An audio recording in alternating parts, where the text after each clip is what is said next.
நான் இப்போ ரொம்ப ஹாப்பியாக இருக்கேன். பிகாஸ் நான் மூவி அப்டேட்ஸ் போட ஆரம்பிச்சதுக்கு அப்புறத்துலேருந்து யாருமே எதுவுமே என்கிட்ட கேட்டது கிடையாது. பட் ஃபஸ்ட் டைமாக ஒருத்தர் அமரன் படம் ரிவ்யூ போடுங்கன்னு சொல்லி கேட்டிருக்காரு. ஸோ அதை நான் கண்டிப்பாக பண்ண போகிறேன். பட் அமரன் படம் ரிலீஸ் ஆகி 3rd வீக் தாண்டி 4th வீக்கே வந்துருச்சு. பட் இப்போ ஏன்டா போடுறேன்னு கேட்காதீங்க. என்கிட்ட ஒருத்தர் ஃபஸ்ட் டைமாக கேட்டிருக்காரு. எனக்கு ரொம்ப ஹாப்பியாக இருக்குது. ஸோ அதனால் நான் பண்ணுறேன். இந்த வீடியோ பார்க்கணுன்னு நினைக்கிறீங்கன்னா மறக்காமல் பார்த்துட்டு பிடிச்சிச்சுன்னா லைக் போடுங்க. இது என்னோடய ஹானஸ்டான ரிவ்யூ தான். எல்லோரும் படம் நல்லா இருக்குன்னு சொல்கிறாங்க. அதனால நான் இப்போ நல்லா இருக்குன்னுலாம் சொல்ல போகிறது கிடையாது. எனக்கு என்னென்ன தோணுச்சோ, எனக்கு என்னென்ன பிடிச்சிச்சோ நான் அதை சொல்ல போகிறேன். சரி, ஓகே, வாங்க வீடியோக்குள்ளே போகலாம். மூவி ரிவ்யூ பார்க்குறதுக்கு முன்னாடி இது என்ன கதைன்னு சொல்லிடுறேன். எல்லாருக்கும் தெரிஞ்சிருக்கும். பட் இருந்தாலும் ஒரு ரிவ்யூவாக சொல்கிறதுனால இது சொல்லிடுறேன். இது வந்து மேஜர் முகுந்த் வரதராஜனோட பயோபிக் மூவி. சரி, ஓகே, வாங்க ரிவ்யூ பார்த்தலாம். முதல்ல பாசிட்டிவ் பார்த்தலாம் என்னென்னு சொல்லிட்டு. எனக்கு இதில் ஃபஸ்ட்டு பாசிட்டிவாக என்ன தோணுதுன்னா, ஃபஸ்ட்டு இந்த படம் எப்படி ஸ்டார்ட் ஆகுதுன்னு பார்த்தீங்கன்னா, சாய் பல்லவி வந்து இந்த படத்தை எக்ஸ்பிளைன் பண்ணுற மாதிரி தான் இந்த மூவி வந்து அமைச்சிருப்பாங்க. ஆக்சுவலாக வந்து மேஜர் முகுந்த் வந்து இப்போ நம்ம கூட கிடையாது. ஸோ அதனால் வந்து டீம் வந்து அவங்க வந்து மேஜர் முகுந்த் கிட்ட என்னென்ன நடந்துச்சு அதெல்லாம் கேட்க முடியாது. பட் மூவி டீமால் முடிந்தது ஒன்று தான், இந்து மேம் கிட்ட போய் என்னென்ன நடந்துச்சுன்னு கேட்க முடியும். பட் இந்து மேமுக்கு தெரிஞ்ச விஷயம்லாம் அவர் வீட்டுக்கு வரும்போது அவங்களுக்கு அவர் ஃபோன் பண்ணி பேசின விஷயம் இது மட்டும்தான் அவங்களுக்கு தெரியும். அதை தாண்டி அங்கே இருக்க மிலிட்ரி மேன் கிட்ட கொஞ்சம் கொஞ்சம் கேட்டு அது மட்டும்தான் சொல்ல முடியும். மூவியுமே பார்த்திங்கன்னா அப்படி தான் இருக்கும்.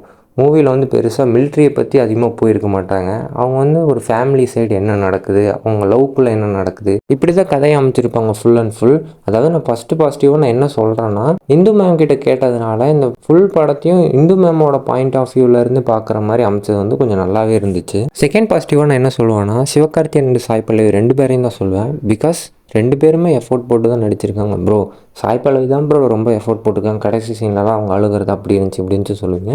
நான் ஒத்துக்கிறேன், சாய் பல்லவி ஆக்டிங் சூப்பராக இருந்துச்சு. பட் நீங்கள் ஒரு படமாக பார்த்தீங்கன்னா 2 பேரும் எஃபோர்ட் போட்டு நடித்தனால தான் படம் வந்து சக்ஸஸ் ஆகிருக்கு. அதுவும் இல்லாமல் சிவகார்த்திகேயன் சும்மா இல்லை, ஒரு பாடியை வந்து அப்படி இப்படின்னு ட்ரெயின் பண்ணி, அதுவும் இல்லாமல் அவர் நிறைய சீனில் அவரும் அதாவது நீங்கள் ஒரு படத்தை எடுத்துக்கிட்டிங்கன்னா 2 பேரோட ஆக்டிங்கும் நல்லா இருந்தனால தான் அந்த படம் சக்ஸஸ் ஆகிருக்கு. இப்போ இதுவே சிவகார்த்திகேயன் வந்து ஏனா தானான்னு நடிச்சிருந்தாருன்னா, சாய் பல்லவி மட்டும் நல்லா நடிச்சிருந்தா அந்த படம் வந்து ஓடி இருக்காது. 2 பேரோட ஆக்டிங்கும் சேர்ந்து தான் இந்த ஒரு படத்தை வந்து ஒரு பியூட்டிஃபுல்லாக வந்து அமைச்சிருக்கு. தேர்டு பாசிட்டிவாக நான் ஜிவி பிரகாஷோட மியூசிக் சொல்லியாவேன். பிகாஸ் படத்தில் எங்கெங்கே தேவையோ அந்தந்த இடத்துல மட்டும் மியூசிக் போட்டு சூப்பராக ப்ரெசென்ட் பண்ணியிருந்தார் படத்தை ஃபுல்லாக. அதுலேயும் எனக்கு அவர் போட்டதிலே பிடிச்ச சாங் வந்து அந்த மின்னலை சாங் தான். உங்களுக்கு எந்த சாங் பிடிக்கும்னு சொல்லி மறக்காமல் கமெண்ட் பண்ணுங்கள். அதுக்கப்புறம் முக்கியமாக சொல்லணும்னா, இந்த லாஸ்ட் சீனில் வந்துட்டு அந்த சாய் பல்லவி அழுகிற சீன் இருக்கும். அதில் வந்து அவர் நினச்சிருந்தா அவங்க மியூசிக் போட்டு அது வந்து ஒரு சினிமேட்டிக்காக அந்த படத்தை கொண்டு போயிருக்கலாம். பட் வந்து அந்த இடத்துல ஒரு மியூசிக் எதுவுமே போடாமல் கரெக்டாக அவங்களோட ஆக்டிங் மட்டும் உண்மையாக இங்கே என்ன நடந்துச்சு அதை காட்டினது வந்து ரொம்ப சூப்பராக இருந்துச்சு. ஃபோர்த்து பாசிட்டிவாக நான் என்ன சொல்லுவேன்னா, அமரன் படம் டேரக்டர் ராஜ்குமார் பெரியசாமி தான். பிகாஸ் அவர் தான் இந்த படத்துக்கான ஒரு தலையே அவர் தான். அவர் இருக்கிறதுனால தான் கை கால் எல்லாம் வந்துச்சு.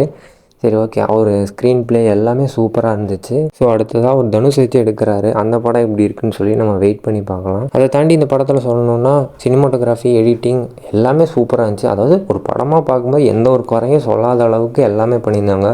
ஒரு விஷுவலாக நம்ம பார்க்கும்போது நமக்கு எந்த ஒரு ஏமாற்றத்தையும் கொடுக்காமல் இந்த படத்தை ப்ரெசென்ட் பண்ணியிருந்தாங்க. சரி, ஓகே, பாசிட்டிவ் பார்த்தது போதும். இப்போ நெகட்டிவாக எனக்கு இந்த படத்தில் என்ன தோணுச்சுன்னா, இந்த படத்துக்கான ஒரு பெரிய ப்ளஸ்ஸே வந்து அந்த சென்டிமெண்ட் தான். அதான் வந்து எமோஷன் கனெக்ட் தான் இந்த படத்தில் ஒரு பெரிய ப்ளஸ் பாயிண்ட்டு. பட் எனக்கு அது வந்து ஒரு நெகட்டிவாக போயிடுச்சு. பிகாஸ் எனக்கு அந்த படம் வந்து கனெக்ட் ஆகலை. பட் படமாக பார்க்கும்போது எனக்கு சூப்பராக இருந்துச்சு. நான் போயிட்டு வந்ததுக்கு ஒர்த்தாக ஃபீல் ஆச்சு. பட் எனக்கு கடைசி சீனில் வந்து எல்லாருமே அழுத ஒரு சீன் வந்து எனக்கு அந்த இடத்துல அழுக வரல. எனக்கு அழுகன்றதை தாண்டி அந்த இடத்துல ஒரு எதுவுமே தோணலை. அதுதான் வந்து எனக்கு ஒரு நெகட்டிவாக தோணுச்சு. பட் நிறைய பேருக்கு கனெக்ட் ஆகிருக்குன்னா அப்போ அது எனக்கு தான் சம்திங் ஏதோ தெரியல.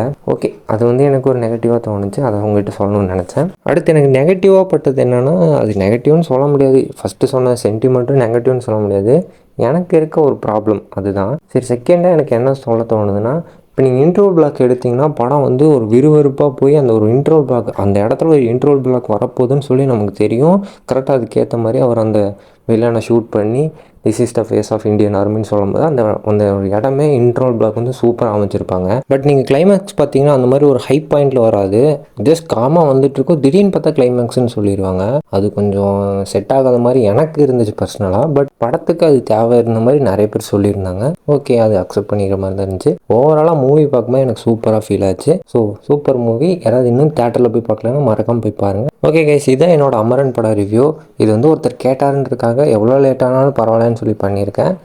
இதே மாதிரி உங்களுக்கு ஏதாச்சும் கேட்கணும்னு தோணுச்சுன்னா மறக்காமல் சொல்லி கேளுங்க. என்னால் முடிஞ்சுன்னா நான் கண்டிப்பாக பண்ணுறேன். இந்த வீடியோ பிடிச்சுன்னா லைக் போட்டு மறக்காமல் சப்ஸ்கிரைப் பண்ணி நம்ம சேனலை சப்போர்ட் பண்ணுங்கள். நெக்ஸ்ட் ஒரு நல்ல வீடியோவில் வந்து சந்திக்கிறேன். Tata, bye bye.